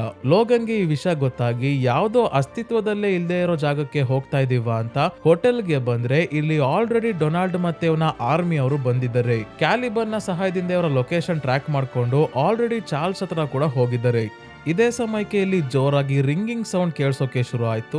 ಎಲ್ಲಾ ವಸ್ತುಗಳು ಶೇಕ್ ಆಗ್ತಾ ಇದ್ದಾವೆ. ಮನುಷ್ಯರೆಲ್ಲ ಸ್ಟ್ಯಾಚುಗಳ ತರ ನಿಂತ್ಕೊಂಡಿದ್ದಾರೆ ಮತ್ತೆ ಉಸಿರುಗಟ್ಟಿ ಸ್ಲೋ ಆಗಿ ಸಾಯ್ತಿದ್ದಾರೆ. ಯಾಕೆ ಅಂತ ನಿಮ್ಗೆ ಗೊತ್ತೇ ಇರುತ್ತೆ ಸ್ನೇಹಿತರೆ, ಚಾರ್ಲ್ಸ್ಗೆ ಸೀಜರ್ಸ್ ಬರ್ತಾ ಇದೆ. ಲೋಗನ್ ಈಗ ತಟ್ಟಾಡ್ಕೊಂಡೆ ತನ್ನ ರೂಮ್ ಕಡೆ ಹೋಗ್ತಾ ಇದ್ದಾನೆ. ಬೇಗ ಹೋಗ್ಲಿಲ್ಲ ಅಂದ್ರೆ ಹೋಟೆಲ್ ಅಲ್ಲಿ ತುಂಬಾನೇ ಜನ ಇದ್ದಾರೆ, ಎಲ್ಲರೂ ಸಾಯ್ತಾರೆ ಅಂತ. ರೂಮ್ ಹತ್ರ ಲೋಗನ್ ಬಂದಾಗ ಇಲ್ಲಿ ಲಾರಾ ಕೂಡ ಚಾರ್ಲ್ಸ್ ನ ಈ ಶಕ್ತಿಯನ್ನ ತಡ್ಕೊಂಡು ಮೇಲೆ ಹೇಳ್ತಾ ಇದ್ದಾಳೆ. ಅಂದ್ರೆ ಚಾರ್ಲ್ಸ್ ನ ಸೀಜರ್ಸ್ ತಡ್ಕೊಳ್ಳೋ ಶಕ್ತಿ ಅಪ್ಪ ಮಗಳಿಗೆ ಮಾತ್ರ ಇರೋದು. ಲೋಗನ್ ಪ್ಲಾನ್ ಮಾಡಿ ಸೀಜರ್ಸ್ ಕಡಿಮೆ ಆಗೋಕೆ ಚಾರ್ಲ್ಸ್ಗೆ ಮೊದಲು ಇಂಜೆಕ್ಷನ್ ಕೊಡದೆ ಇಲ್ಲಿರೋ ಸೋಲ್ಜರ್ಸ್ ನೆಲ್ಲ ಸಾಯಿಸ್ತಾನೆ. ಆಮೇಲೆ ಇಂಜೆಕ್ಷನ್ ಕೊಟ್ಟು ಸೀಜರ್ಸ್ ಕಡಿಮೆ ಆಗೋ ಹಾಗೆ ಮಾಡ್ತಾನೆ. ನಂತರ ಇಲ್ಲೇ ಇದ್ರೆ ಡೊನಾಲ್ಡ್ ಕೈಗೆ ತಗ್ಲಾಕೊಂತೀವಿ ಅಂತ ತಕ್ಷಣ ಚಾರ್ಲ್ಸ್ ಮತ್ತೆ ಲಾರಾನ ಕರ್ಕೊಂಡು ಇಲ್ಲಿಂದ ಹೊಡ್ತಾನೆ. ಈಗ ನ್ಯೂಸ್ ಅಲ್ಲಿ ಹೇಳ್ತಿದ್ದಾರೆ ಹೋಟೆಲ್ ಅಲ್ಲಿ 400 ಜನ ಇದ್ದಕ್ಕಿದ್ದಂಗೆ ಪ್ಯಾರಲೈಸ್ಡ್ ಆಗೋಗಿದ್ರು. ಇದೇ ತರ ಇನ್ಸಿಡೆಂಟ್ ಒಂದು ವರ್ಷದ ಹಿಂದೆ ಕೂಡ ನಡೆದಿತ್ತು ವೆಸ್ಟೆಸ್ಟರ್ ಅಲ್ಲಿ ಅಂತ ಹೇಳ್ತಿದ್ದಾರೆ. ಅಂದ್ರೆ ಸ್ನೇಹಿತರೆ ವೆಸ್ಟೆಸ್ಟರ್ ಅಲ್ಲೇ ಎಕ್ಸ್ಮೆನ್ ಇದ್ರು. ಆಗ್ಲೂ ಕೂಡ ಚಾರ್ಲ್ಸ್ಗೆ ಸೀಜರ್ಸ್ ಬಂದಾಗ 600 ಜನ ಗಾಯಗೊಂಡಿದ್ರು. ತುಂಬಾನೇ ಜನ ಎಕ್ಸ್ಮೆನ್ ಕೂಡ ಸಾವನ್ನಪ್ಪಿದ್ರು. ಅದಕ್ಕೆ ಎಕ್ಸ್ಮೆನ್ ಮೂವೀಸ್ ಅಲ್ಲಿ ಇದ್ದ ಬೇರೆ ಬೇರೆ ಕ್ಯಾರೆಕ್ಟರ್ಸ್ ಇಲ್ಲಿ ಕಾಣ್ತಿಲ್ಲ. ಲೋಗನ್ಗೆ ಆಗ ಜಾಸ್ತಿ ಹೀಲಿಂಗ್ ಪವರ್ಸ್ ಇತ್ತು ಅಂತ ಬಚಾವ್ ಆಗಿದ್ನೋ ಚಾರ್ಲ್ಸ್ ಹತ್ರ ಇರ್ಲಿಲ್ವೇನೋ ಗೊತ್ತಿಲ್ಲ. ಒಟ್ನಲ್ಲಿ ಲೋಗನ್ಗೆ ಆಗ ಏನೂ ಆಗಿರಲ್ಲ. ಹೀಗೆ ಹೈವೇಲಿ ಬರ್ಬೇಕಾದ್ರೆ ಆಟೋ ಟ್ರಕ್ಸ್ ರೋಡಲ್ಲಿ ಹೇಗ್ ಬೇಕೋ ಹಾಗೆ ಹೋಗ್ತಿದ್ದಾವೆ. ಅಂದ್ರೆ ಈ ಟ್ರಕ್ ಅಲ್ಲಿ ಡ್ರೈವರ್ ಇರಲ್ಲ, ಆಟೋಮೆಟಿಕ್ ಆಗಿ ಓಡುತ್ತೆ. ಇದರಿಂದ ಒಂದು ಸಣ್ಣ ಆಕ್ಸಿಡೆಂಟ್ ಆಗುತ್ತೆ. ಕುದುರೆಗಳನ್ನ ಸಾಗಿಸ್ತಾ ಇದ್ದ ಇನ್ನೊಂದು ಫ್ಯಾಮಿಲಿಯವರ ಟ್ರಕ್ ಕೂಡ ರೋಡ್ ಸೈಡ್ ಗೆ ಬಂದಿದೆ. ಮತ್ತೆ ಕುದುರೆಗಳೆಲ್ಲ ರೋಡ್ ಅಲ್ಲಿ ಹೇಗ್ ಬೇಕೋ ಹಾಗೆ ಓಡೋಗ್ತಾ ಇದ್ದಾವೆ. ಅದಕ್ಕೆ ಚಾರ್ಲ್ಸ್ ಅವರಿಗೆ ಹೆಲ್ಪ್ ಮಾಡೋಕೆ ತಮ್ಮ ಟೆಲಿಪ್ಯಾಥಿ ಪವರ್ಸ್ ಇಂದ ಈ ಕುದುರೆಗಳನ್ನ ಟ್ರಕ್ ಒಳಗೆ ವಾಪಸ್ ಹೋಗೋ ಹಾಗೆ ಮಾಡ್ತಾರೆ. ಹೆಲ್ಪ್ ಮಾಡಿದ್ದಕ್ಕೆ ಈ ಫ್ಯಾಮಿಲಿ ಅವರು ನಮ್ಮ ಮನೆ ಇಲ್ಲೇ ಇರೋದು, ನೀವೆಲ್ಲರೂ ಬಂದು ಊಟ ಮಾಡ್ಕೊಂಡು ಹೋಗಿ ಅಂತ ತಮ್ಮ ಮನೆಗೆ ಇನ್ವೈಟ್ ಮಾಡ್ತಾರೆ. ಲೋಗನ್ ಬೇಡ ಅನ್ನೋ ಅಷ್ಟರಲ್ಲೇ ಚಾರ್ಲ್ಸ್ ಆಯ್ತು ಬರ್ತೀವಿ ಅಂತ ಹೇಳ್ತಾರೆ. ಈ ಫ್ಯಾಮಿಲಿಯಲ್ಲಿರೋ ಗಂಡ ಹೆಂಡತಿಯ ಹೆಸರು ವಿಲ್ ಮತ್ತೆ ಕ್ಯಾಥರಿನ್ ಅಂತ. ಸೊ ಇವರಿಬ್ರು ಲೋಗನ್, ಚಾರ್ಲ್ಸ್ ಮತ್ತೆ ಲಾರಾನ್ನ ಮನೆಗೆ ಕರ್ಕೊಂಡು ಬಂದು ತಿನ್ನೋಕೆ ಊಟ ಕೊಟ್ಟು ಇವತ್ ರಾತ್ರಿ ಇಲ್ಲೇ ಉಳ್ಕೊಳ್ಳೋಕೆ ಹೇಳ್ತಾರೆ. ಚಾರ್ಲ್ಸ್ ಕೂಡ ಲೋಗನ್ಗೆ ಅರ್ಥ ಮಾಡಿಸ್ತಾ ಇದ್ದಾರೆ ನಿಜವಾದ ಫ್ಯಾಮಿಲಿ ಅಂದ್ರೆ ಇದೇ ತರ ಇರುತ್ತೆ ಅಂತ. ಸೊ ಇವತ್ ರಾತ್ರಿ ಇದ್ದಕ್ಕಿದ್ದಂಗೆ ಇವರ ಮನೆಗೆ ನೀರ್ ಬರೋದು ನಿಂತೋಗುತ್ತೆ. ಯಾಕೆ ಅಂದ್ರೆ ಇವರ ಹೊಲದ ಪಕ್ಕದಲ್ಲಿರೋ ಇನ್ನೊಬ್ಬ ರೈತ ಯಾವಾಗ್ಲೂ ಇವ್ರಿಗೆ ತೊಂದರೆ ಕೊಡ್ತಾ ಇರ್ತಾನೆ, ತಮ್ಮ ಭೂಮಿಯನ್ನ ಮಾರ್ಕೊಳ್ಳಿ ಅಂತ. ಆದ್ರೆ ವಿಲ್ ತನ್ನ ಕೃಷಿ ಭೂಮಿಯನ್ನ ಮಾರ್ತಿರಲ್ಲ, ಅದಕ್ಕೆ ಈಗ್ಲೂ ವಾಟರ್ ಪಂಪ್ ಗೆ ಕನೆಕ್ಟ್ ಆಗಿರೋ ಪೈಪ್ ನ ಬಿಚ್ಚಿದ್ದಾರೆ. ಇದನ್ನ ಸರಿ ಮಾಡೋಕೆ ಅಂತ ಲೋಗನ್ ಮತ್ತೆ ವಿಲ್ ಬಂದಾಗ ಆ ರೈತ ಬಂದು ಇವ್ರಿಗೆ ಹೆದರ್ಸೋಕೆ ಶುರು ಮಾಡ್ತಾನೆ, ಪಂಪ್ ಹತ್ರ ಯಾಕೆ ಬಂದೆ ಅಂತ. ಆಗ ಲೋಗನ್ ಇವನ ಕೈಯಲ್ಲಿದ್ದ ರೈಫಲ್ ಕಿತ್ಕೊಂಡು ಮುರ್ದಾಕಿ ಒಡೆದು ಕಳಿಸ್ತಾನೆ. ಸೊ ಇಲ್ಲಿಂದ ವಾಪಸ್ ಮನೆಗೆ ಬಂದಾಗ ಚಾರ್ಲ್ಸ್ ಲೋಗನ್ಗೆ ಹೇಳ್ತಾರೆ, ನಾನು ಇವತ್ತು ತುಂಬಾನೇ ಖುಷಿ ಆಗಿದ್ದೀನಿ, ಆದ್ರೆ ನಾನು ಈ ಖುಷಿನ ಡಿಸರ್ವ್ ಮಾಡಲ್ಲ. ನನ್ನ ಕಡೆಯಿಂದ ತುಂಬಾನೇ ಜನರು ಮತ್ತೆ ಎಕ್ಸ್ಮೆನ್ ಸಾವನ್ನಪ್ಪಿದ್ದಾರೆ ಅಂತ ಹೇಳ್ಬೇಕಾದ್ರೆ ಲೋಗನ್ ಬಂದು ತನ್ನ ಕ್ಲಾಸ್ ಇಂದ ಚಾರ್ಲ್ಸ್ಗೆ ಚುಚ್ಬಿಡ್ತಾನೆ. ಈಗ ಸ್ನೇಹಿತರೆ ನಮ್ಗೆ ಗೊತ್ತಾಯ್ತು ಇವನು ಲೋಗನ್ ಅಲ್ಲ, ಲೋಗನ್ ತರನೇ ಕಾಣೋ X-24 ವೆಪನ್ ಲ್ಯಾಬ್ ಅಲ್ಲಿ ಇವನನ್ನ ತಯಾರಿಸಿರೋದು ಲೋಗನ್ ನ DNA ಇಂದ. ಲಾರಾ ತಕ್ಷಣ ಬಂದು ಇವನ ಮೇಲೆ ದಾಳಿ ಮಾಡ್ತಾಳೆ, ಆದ್ರೆ ಇವನ ಹೀಲಿಂಗ್ ಪವರ್ಸ್ ಜಾಸ್ತಿ ಇದೆ. ಹಾಗಾಗಿ ಇವನು ಲಾರಾಗೆ ಹೊಡೆದು ಬಂಧಿಸಿ ಕರ್ಕೊಂಡು ಹೋಗ್ಬೇಕಾದ್ರೆ ಕ್ಯಾಥರಿನ್ ಮತ್ತೆ ಅವಳ ಮಗನನ್ನ ಕೂಡ ಸಾಯಿಸ್ತಾನೆ X-24. ಇದೇ ಸಮಯಕ್ಕೆ ಲೋಗನ್ ಮತ್ತೆ ವಿಲ್ ಬಂದಾಗ ವಿಲ್ ಮೇಲೂ ಕೂಡ X-24 ದಾಳಿ ಮಾಡ್ತಾನೆ. ಲೋಗನ್ ಈ ಡ್ಯೂಪ್ಲಿಕೇಟ್ ಲೋಗನ್ ನೋಡಿ ಒಂದ್ ಕ್ಷಣ ಸುಮ್ನೆ ನಿಂತ್ಕೊಂಡ್ ಬಿಡ್ತಾನೆ, ಏನ್ ಮಾಡ್ಬೇಕು ಅಂತಾನೆ ಗೊತ್ತಾಗಲ್ಲ. ಅದಕ್ಕೆ ಮೊದಲು ಚಾರ್ಲ್ಸ್ ಹತ್ರ ಬಂದು ನೋಡಿದ್ರೆ ಇವ್ರು ಇನ್ನೂ ಬದುಕಿದ್ದಾರೆ. ಅದಕ್ಕೆ ಇವರನ್ನ ಕರ್ಕೊಂಡ್ ಬಂದು ವಿಲ್ ನ ಟ್ರಕ್ ಅಲ್ಲಿ ಮಲಗಿಸಿದಾಗ ಚಾರ್ಲ್ಸ್ ಕೊನೆಗೂ ಸಾವನ್ನಪ್ತಾರೆ. ಇಲ್ಲೇ ಹತ್ತಿರದಲ್ಲಿ ಒಂದು ದೊಡ್ಡ ಟ್ರಕ್ ಇದೆ, ಇದರ ಒಳಗೆ ಡೊನಾಲ್ಡ್ ಮತ್ತೆ ಡಾಕ್ಟರ್ ಝ್ಯಾಂಡರ್ ಇದ್ದಾರೆ. ಈ ಡಾಕ್ಟರ್ ಝ್ಯಾಂಡರ್ ಸ್ನೇಹಿತರೆ ಮ್ಯೂಟೆಂಟ್ಸ್ ಗಳ ಪ್ರಾಜೆಕ್ಟ್ ನ ಡೈರೆಕ್ಟರ್. ಇವರು ಕ್ಯಾಲಿಬನ್ಗೆ ಬ್ಲಾಕ್ ಮೇಲ್ ಮಾಡಿ ಈ ಜಾಗವನ್ನ ಟ್ರ್ಯಾಕ್ ಮಾಡ್ಕೊಂಡು ಬಂದಿದ್ದಾರೆ. X-24 ಈಗ ಕಂಟ್ರೋಲ್ಗೆ ಸಿಗ್ತಿಲ್ಲ, ಡಾಕ್ಟರ್ನ ಮಾತನ್ನ ಕೂಡ ಕೇಳ್ತಿಲ್ಲ. ವಿಲ್ಗೆ ತೊಂದರೆ ಕೊಡ್ತಿದ್ದ ರೈತ ಮತ್ತೆ ಇನ್ನೊಂದಷ್ಟು ಜನರನ್ನ ಕರ್ಕೊಂಡ್ ಬಂದಿದ್ದಾನೆ. X-24 ಇವರೆಲ್ಲರನ್ನ ಸಾಯಿಸ್ತಾ ಇದ್ದಾನೆ. ಟ್ರಕ್ ಅಲ್ಲಿರೋ ಕ್ಯಾಲಿಬನ್ಗೆ ತುಂಬಾನೇ ಬೇಜಾರಾಗಿದೆ, ನನ್ ಕಡೆಯಿಂದಾನೇ ಇಷ್ಟು ಜನ ಸಾಯ್ತಿರೋದು ಅಂತ ಟ್ರಕ್ ಅಲ್ಲೇ ಇದ್ದ 2 ಗ್ರೆನೇಡ್ ನ ತಗೊಂಡು ಬ್ಲಾಸ್ಟ್ ಮಾಡ್ಬಿಡ್ತಾನೆ. ಈ ಬ್ಲಾಸ್ಟ್ ಅಲ್ಲಿ ಕ್ಯಾಲಿಬನ್ ಜೊತೆ ಡೊನಾಲ್ಡ್ ಕಡೆಯವರು ತುಂಬಾನೇ ಜನ ಸಾವನ್ನಪ್ತಾರೆ, ಆದ್ರೆ ಡೊನಾಲ್ಡ್ ಗೆ ಸಣ್ಣ ಪುಟ್ಟ ಗಾಯ ಆಗಿದೆ ಅಷ್ಟೇ. ಡಾಕ್ಟರ್ ಝ್ಯಾಂಡರ್ X-24 ನ ತಡೆಯೋಕೆ ಹೋಗಿದ್ರಲ್ಲ, ಹಾಗಾಗಿ ಇವರು ಕೂಡ ಬಚಾವಾದ್ರು. ಈಗ ಕೋಪಗೊಂಡಿರೋ ಲೋಗನ್ ಬಂದು ಈ X-24 ಗೆ ಒಂದೇ ಸಮ ಚುಚ್ಚೋಕೆ ಶುರು ಮಾಡ್ತಾನೆ, ಆದ್ರೆ ಪ್ರಯೋಜನ ಇಲ್ಲ, ಹೀಲಿಂಗ್ ಪವರ್ ಜಾಸ್ತಿ ಇರೋದ್ರಿಂದ. X-24 ಈಗ ಲೋಗನ್ಗೆನೆ ತುಂಬಾನೇ ಗಾಯಗೊಳಿಸ್ತಾ ಇದ್ದಾನೆ. ಇದೇ ಸಮಯಕ್ಕೆ ಇನ್ನೂ ಬದುಕಿರೋ ವಿಲ್ ಕಾರಿಂದ ಇವನನ್ನ ಗುದ್ಕೊಂಡು ಹೋಗಿ ಶಾರ್ಪ್ ಆಗಿರೋ ಮೆಷಿನ್ ಗೆ ಚುಚ್ಕೊಳ್ಳೋ ಹಾಗೆ ಮಾಡ್ತಾನೆ. ನಂತರ ಶಾರ್ಟ್ ಗನ್ ಇಂದ ಒಂದೇ ಸಮ ಇವನ ಮೇಲೆ ಫೈರ್ ಮಾಡಿದ್ರಿಂದ ಇವನ ಬಾಡಿ ಜಾಸ್ತಿ ಡ್ಯಾಮೇಜ್ ಆಗಿದೆ. ಈಗ ರಿಕವರ್ ಆಗೋದು ಸ್ವಲ್ಪ ಕಷ್ಟ. ಲೋಗನ್ ಲಾರಾನ ಎತ್ಕೊಂಡು ಎಸ್ಕೇಪ್ ಆದ್ರೆ ಡಾಕ್ಟರ್ ಝ್ಯಾಂಡರ್ ಈ X-24 ಗೆ ಒಂದು ಸೀರಮ್ ಇಂಜೆಕ್ಟ್ ಮಾಡಿ ಇವನ ಗಾಯ ಬೇಗ ವಾಸಿ ಆಗೋ ಹಾಗೆ ಮಾಡ್ತಾರೆ. ಲೋಗನ್ಗೆ ಜಾಸ್ತಿ ಏಟಾಗಿರೋದ್ರಿಂದ ಹೀಲಿಂಗ್ ಪವರ್ಸ್ ಕೂಡ ಕಡಿಮೆ ಇರೋದ್ರಿಂದ ಗಾಯ ಬೇಗ ಹೀಲ್ ಆಗ್ತಿಲ್ಲ. ನಂತರ ಒಂದು ಜಾಗದಲ್ಲಿ ಚಾರ್ಲ್ಸ್ ನ ಮಣ್ಣು ಮಾಡ್ತಾನೆ. ಆದ್ರೆ ನಡೆದ ಘಟನೆಯಿಂದ ಮೊದಲೇ ತಲೆ ಕೆಡ್ಸ್ಕೊಂಡಿರೋ ಲೋಗನ್ ಟ್ರಕ್ ಕೂಡ ಸ್ಟಾರ್ಟ್ ಆಗದೆ ಇದ್ದಾಗ ಇನ್ನೂ ಫ್ರಸ್ಟ್ರೇಟ್ ಆಗಿ ಹುಚ್ಚುನ್ ತರ ಕಿರ್ಚಾಡ್ಕೊಂಡು ಕೆಳಗೆ ಬೀಳ್ತಾನೆ. ನಂತರ ಲಾರಾನೇ ಇವನನ್ನ ಒಂದು ಕ್ಲಿನಿಕ್ಗೆ ಕರ್ಕೊಂಡು ಬಂದಾಗ ಡಾಕ್ಟರ್ ಹೇಳ್ತಾ ಇದ್ದಾರೆ, ನಿಮ್ಮ ದೇಹದಲ್ಲಿ ಏನೋ ನಿಮ್ಮನ್ನ ಪಾಯ್ಸನ್ ಮಾಡ್ತಾ ಇದೆ, ಅದಕ್ಕೆ ನಿಮಗೆ ಸಮಸ್ಯೆ ಆಗ್ತಿರೋದು ಅಂದಾಗ ನನಗೆ ಗೊತ್ತು ಅದೇನು ಅಂತ ಹೇಳಿ ಲಾರಾನ್ನ ಕರ್ಕೊಂಡು ಇಲ್ಲಿಂದ ಹೊರಡ್ತಾನೆ ಲೋಗನ್. ಏನಾಗ್ತಿದೆ ಅಂತ ಲೋಗನ್ಗೂ ಕೂಡ ಗೊತ್ತು ಸ್ನೇಹಿತರೆ, ಅದೇನು ಅಂದ್ರೆ ಅಡಮ್ಯಾಂಟಿಯಂ ಪಾಯ್ಸನಿಂಗ್. ನಿಮ್ಗೆ ಗೊತ್ತಿರ್ಬೋದು ಸ್ನೇಹಿತರೆ, ವೋಲ್ವರಿನ್ ನ ಸ್ಕೆಲಿಟನ್ನೇ ಅಡಮ್ಯಾಂಟಿಯಂ ಅನ್ನೋ ಶಕ್ತಿಶಾಲಿ ಮೆಟಲ್ ಇಂದ ಆಗಿರೋದು. ಇದರ ಬಗ್ಗೆ ನಮ್ಗೆ Captain America Brave New World ಮೂವಿಯಲ್ಲಿ ಇನ್ನೂ ಜಾಸ್ತಿ ಗೊತ್ತಾಗುತ್ತೆ. ಒಟ್ನಲ್ಲಿ ಈ ಅಡಮ್ಯಾಂಟಿಯಂ ನ ವಿಷಕಾರಿ ಅಂಶವನ್ನ ಲೋಗನ್ ನ ಬಾಡಿ ಇಷ್ಟು ವರ್ಷ ತಡ್ಕೊಂತಿತ್ತು, ಆದ್ರೆ ಈಗ ಲೋಗನ್ ನ ಹೀಲಿಂಗ್ ಪವರ್ಸ್ ಕಡಿಮೆ ಆಗಿರೋದ್ರಿಂದ ಅಡಮ್ಯಾಂಟಿಯಂ ನ ವಿಷದಿಂದ ಇವನು ಕೂಡ ಸ್ಲೋ ಆಗಿ ಸಾಯ್ತಾ ಇದ್ದಾನೆ. ಡೆಡ್ಪೂಲ್ ನ ಕತ್ತಿ ಕೂಡ ಸ್ನೇಹಿತರೆ ಅಡಮ್ಯಾಂಟಿಯಂ ಇಂದಾನೆ ಮಾಡಿರೋದು. ಸೊ ಲೋಗನ್ ಲಾರಾಗೆ ಹೇಳ್ತಾನೆ, ನಿನ್ನನ್ನ ನಾನು ನಾರ್ತ್ ಡಕೋಟಾಗೆ ಕರ್ಕೊಂಡು ಹೋಗಲ್ಲ, ಅಲ್ಲಿ ಈಡನ್ ಅನ್ನೋ ಜಾಗನೂ ಇಲ್ಲ, ಎಂತದ್ದು ಇಲ್ಲ, ಎಲ್ಲ ನಿಮ್ಮ ನರ್ಸ್ ಗ್ಯಾಬ್ರಿಯಲಾ ಕಾಮಿಕ್ ಬುಕ್ ಓದಿ ಕತೆ ಹೊಡೆದಿರೋದು ಅಂತ ಹೇಳಿದ್ರೆ ಲಾರಾ ಇವನ ಮಾತನ್ನ ಕೇಳ್ತಾನೆ ಇಲ್ಲ. ಅಲ್ಲಿ ನನ್ನ ಫ್ರೆಂಡ್ಸ್ ಇದ್ದಾರೆ, ಅಲ್ಲಿಗೆ ಹೋಗ್ಲೇಬೇಕು ಅಂತ ಫೋರ್ಸ್ ಮಾಡ್ತಿದ್ದಾಳೆ. ಇನ್ನೊಂದು ವಿಷಯ ಏನಂದ್ರೆ ಸ್ನೇಹಿತರೆ, ಈ ಮೂವಿಯಲ್ಲಿ ಲಾರಾ ಈಗ್ಲೇ ಮೊದಲನೇ ಬಾರಿ ಮಾತಾಡೋಕೆ ಶುರು ಮಾಡೋದು. ಇಲ್ಲಿವರೆಗೂ ಇವಳಿಗೆ ಮಾತಾಡೋಕೆ ಬರಲ್ಲ ಅಂತ ಲೋಗನ್ ಅನ್ಕೊಂಡಿರ್ತಾನೆ. ಇವಳು ತುಂಬಾನೇ ಕೇಳ್ಕೊಂಡ್ಲು ಅಂತ ಲೋಗನ್ ನಾರ್ತ್ ಡಕೋಟಾಗೆ ಹೊರಟಿದ್ದಾನೆ. ಆದ್ರೆ ಇವನಿಗೆ ತುಂಬಾನೇ ಗಾಯ ಆಗಿದೆ, ರೆಸ್ಟ್ ಇಲ್ಲ, ನಿದ್ದೆ ಇಲ್ಲ, ಹಾಗಾಗಿ ಟ್ರಕ್ ಡ್ರೈವ್ ಮಾಡೋಕೆ ಆಗ್ತಿಲ್ಲ. ಡ್ರೈವ್ ಮಾಡ್ತಾ ಹಾಗೆ ಮಲಗ್ ಬಿಡ್ತಾ ಇದ್ದಾನೆ. ಲಾರಾ ಲೋಗನ್ ನ ಡ್ರೈವರ್ ಸೀಟ್ ಇಂದ ಪಕ್ಕ ಕೂರಿಸಿ ನಂತರ ಇವಳ ಟ್ರಕ್ ನ ಡ್ರೈವ್ ಮಾಡ್ಕೊಂಡು ಕೊನೆಗೂ ಈಡನ್ ಅನ್ನೋ ಜಾಗಕ್ಕೆ ಬರ್ತಾಳೆ. ಲೋಗನ್ಗೆ ಇಲ್ಲಿಗೆ ಬಂದಾಗ ಶಾಕ್ ಆಗೋಗುತ್ತೆ, ಯಾಕಂದ್ರೆ ಈಡನ್ ಅನ್ನೋ ಜಾಗ ಸ್ನೇಹಿತರ ಕಾಲ್ಪನಿಕ ಆಗಿರ್ಬೋದು, ಆದ್ರೆ ಈಡನ್ ಯಾವ ಜಾಗದಲ್ಲಿ ಇದೆ ಅಂತ ಕಾಮಿಕ್ ಬುಕ್ ಅಲ್ಲಿ ಇತ್ತೋ ಅದೇ ಜಾಗದಲ್ಲಿ ಒಂದು ಸಣ್ಣ ಮನೆ ಮಾಡ್ಕೊಂಡು ಲ್ಯಾಬ್ ಇಂದ ತಪ್ಪಿಸ್ಕೊಂಡಿರೋ ಮ್ಯೂಟೆಂಟ್ ಮಕ್ಕಳು ವಾಸವಾಗಿದ್ದಾರೆ. ಲೋಗನ್ಗೆ ಬೆಟ್ಟದ ಮೇಲೆ ಹತ್ತೋಕು ಶಕ್ತಿ ಇಲ್ಲ. ಎಲ್ಲಾ ಮಕ್ಕಳು ಸೇರಿ ಲೋಗನ್ ನ ಸ್ಟ್ರೆಚರ್ ಮೇಲೆ ಮಲಗಿಸಿ ಮೇಲೆತ್ಕೊಂತಾರೆ. ಲೋಗನ್ ನೆಮ್ಮದಿಯಾಗಿ ಇಲ್ಲಿ ಸ್ವಲ್ಪ ಹೊತ್ತು ಮಲಗ್ತಾನೆ. ನಂತರ ಲೋಗನ್ಗೆ ಎಚ್ಚರಿಕೆ ಆದಾಗ ಲಾರಾ ಲೋಗನ್ ಹತ್ರ ಇದ್ದ ಅಡಮ್ಯಾಂಟಿಯಂ ಬುಲೆಟ್ ನ ತೋರಿಸಿ ಹೇಳ್ತಾಳೆ, ಚಾರ್ಲ್ಸ್ ಬದುಕಿದ್ದಾಗ ನನಗೆ ನೀವು ಸಾಯೋಕೆ ಯೋಚನೆ ಮಾಡಿದ್ರಿ, ಆದ್ರೆ ನಿಮ್ಮನ್ನ ಸಾಯೋಕೆ ಬಿಡಬೇಡಿ ಅಂತ ನನಗೆ ಹೇಳಿದ್ರು. ಈ ಅಡಮ್ಯಾಂಟಿಯಂ ಬುಲೆಟ್ ಯಾಕೆ ನಿಮ್ಮ ಹತ್ರ ಇದೆ ಅಂದಾಗ ಲೋಗನ್ ಹೇಳ್ತಾನೆ, ಇದರಿಂದಾನೇ ನಾನು ಸಾಯೋಕೆ ಸಾಧ್ಯ, ನಮ್ಮ ದೇಹದಲ್ಲಿ ಇರೋದು ಅಡಮ್ಯಾಂಟಿಯಮ್ಮೇ. ಈ ಅಡಮ್ಯಾಂಟಿಯಂ ಬುಲೆಟ್ ಇಂದ ನಾನು ಶೂಟ್ ಮಾಡ್ಕೊಂಡು ಸಾಯೋಕೆ ಯೋಚನೆ ಮಾಡಿದ್ದೆ ಅಂತ ಹೇಳ್ತಾನೆ ಲೋಗನ್. ಸ್ನೇಹಿತರೆ, ಲೋಗನ್ 106 ವರ್ಷಗಳಿಂದ ಬದುಕಿದ್ದಾನೆ. ತನ್ನ ಜೀವನದಲ್ಲಿ ತುಂಬಾನೇ ನೋವು ದುಃಖ ಅನುಭವಿಸಿದ್ದಾನೆ.